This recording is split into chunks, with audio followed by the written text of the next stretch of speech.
welcome into the Week 11 Fantasy Recap.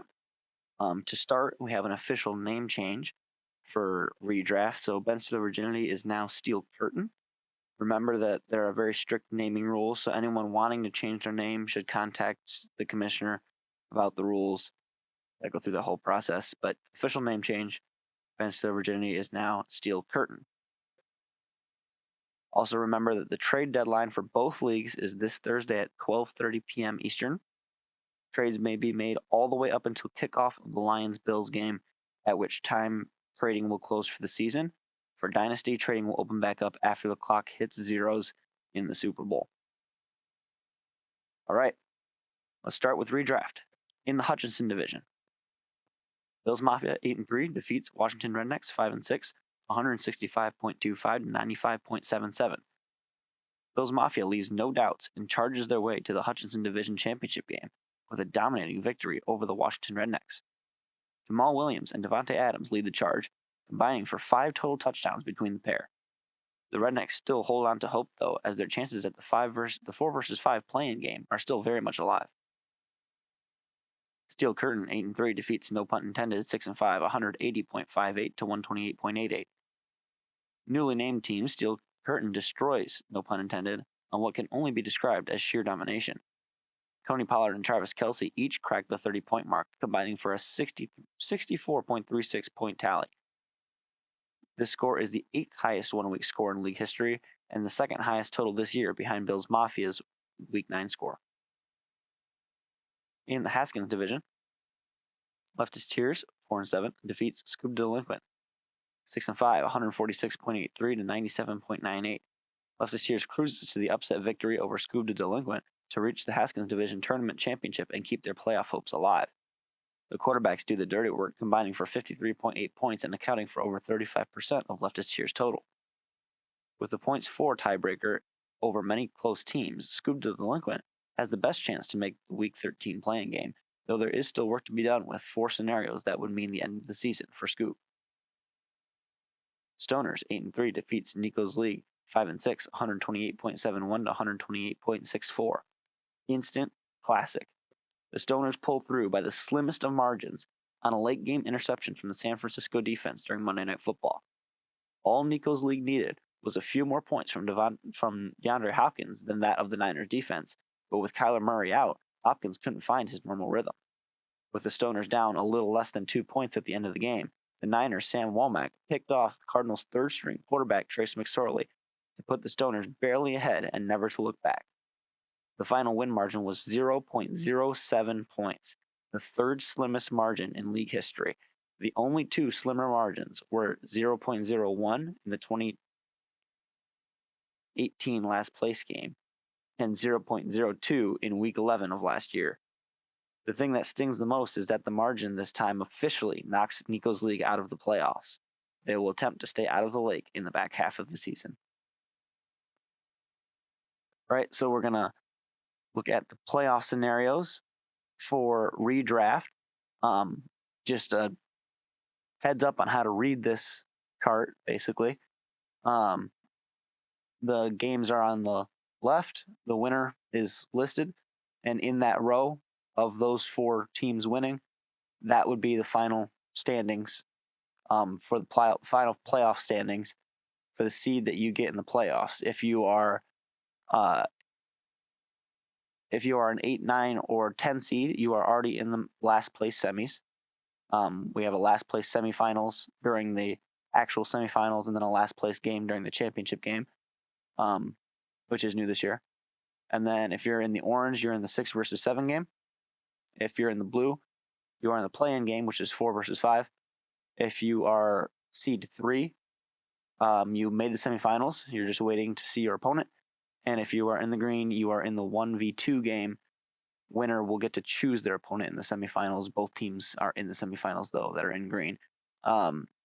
If you are in any color, green, yellow, blue, orange, red, it doesn't matter what number. So 8 is no different than 10. 7 is no different than 6. 1 is no different than 2. If you're in the same color, it's the exact same thing. And you can kind of see what scenarios you need to happen to make the playoffs, to make the play-in, to do whatever. But those colors are the exact same, so you can treat them as such. All right. Let's move into Dynasty. Gump Dynasty 4-7 defeats Stratton Inc. 6-5, 118.19 to 87.4. Gump Dynasty keeps their playoff hopes alive and advances to the Leaders Division Tournament Championship game with their win over Stratton Oakmont Inc.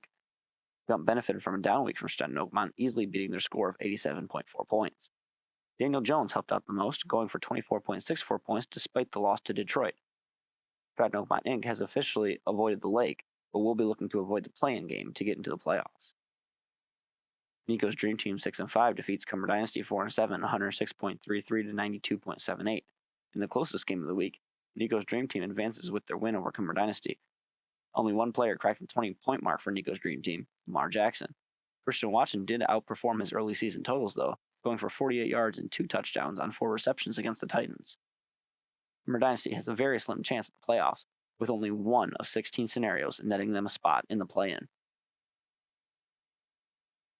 In the Legends division, Scoop Empire 8-3 defeats Prestige Worldwide 4-7, 143.0 to 81.2. The Scoop Empire remains dominant and increases their win streak to 7 straight games with this victory over Prestige Worldwide. Devontae Adams leads the way with 7 receptions, 141 yards, and 2 trips to the end zone, including the overtime winner against the Broncos in Denver. Scoob has locked up a 1 versus 2 matchup against CZ Raccoon 74 to determine who gets to choose the semifinal opponent. Prestige Worldwide, despite holding the 3 spot in the regular season points for tiebreaker, will be clawing to try and make the playing game, with only 3 of 16 scenarios keeping them safe from the lake. And I Am They 4-7 defeats CZ Raccoon 74 8-3, 193.43 to 152.84. An offensive shootout of historic proportions produces the upset of the year so far. Previously at 3-7, I Am They miraculously post one of the largest tallies in league history, claiming victory over league best Sneezy Raccoon 74, who scored the second highest amount of points this week. Interestingly, Sneezy Raccoon 74 was the team who picked to play against I Am They this week.